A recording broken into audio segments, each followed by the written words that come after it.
landed 22 minutes ahead of our scheduled arrival. Nakauwi rin. For safety and comfort, please remain seated with your seatbelts fastened until the captain turns off the fasten seatbelt sign. Please check your surroundings to ensure you didn't leave your personal belongings behind. Be cautious when opening the overhead bins as heavy items may have moved during the flight. Enjoy your vacation. On behalf of your entire crew team, head of our flight crew, Captain PJ, and First Officer Myra, together with your cabin crew, we thank you for making Centro a part of your important movement.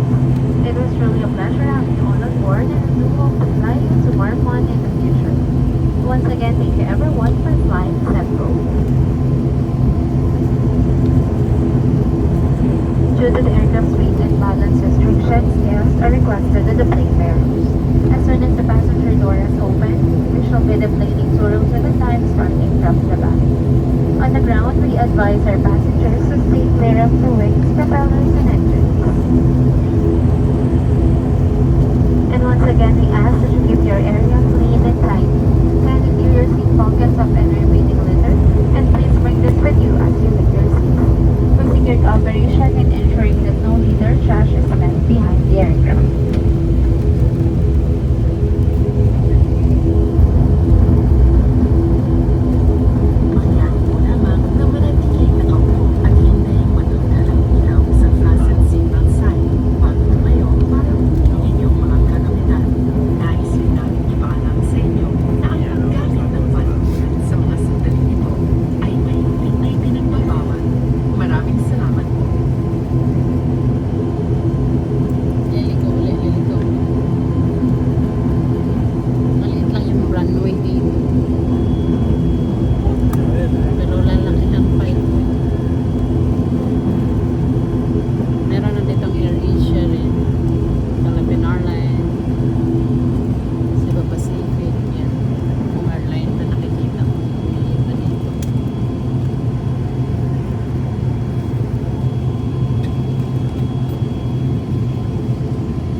Safety precaution, please remain seated with the fasten seatbelt signs to be switched off before starting off to get your bag.